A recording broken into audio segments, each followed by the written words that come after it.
Intel has reinvented the brain inside your computer.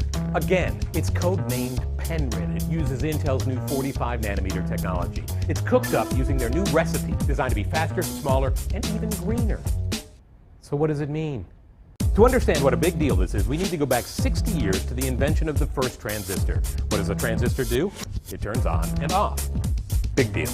But it was small, smaller than the vacuum tubes it replaced. And if you put a bunch in a row, you could control the ons and offs, and voila, a computer. So what does it mean? Jump ahead to the late 60s and to Gordon Moore, Intel co-founder, who predicted that the number of transistors on a computer chip would continue to double every 2 years. This seemingly offhand remark became a mandate for the industry. And with Intel leading the way, and in the face of many who said it couldn't, it kept doubling and doubling and doubling. So, in 1971, the Intel 4004 processor had 2,000 transistors. Today, the Penryn chip can have 800 million. To make this happen, the transistors had to be very, very, very, very small.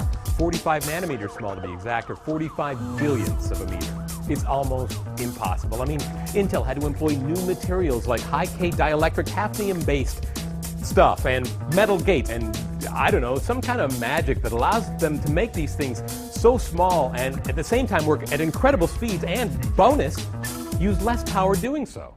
So what does it mean? It means that not too long ago, a cell phone like this would have needed to be the size of this to do what it does. And this new breed of chips is bound to make this one seem downright bulky.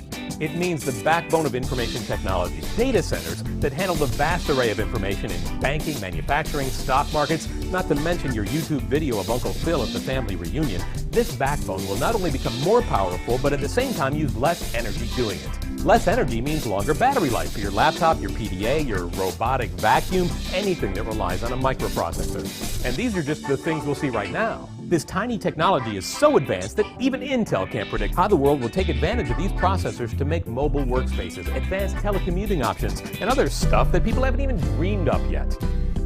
The technology that we rely on to keep us moving is getting faster, smaller, and greener. That's what it means.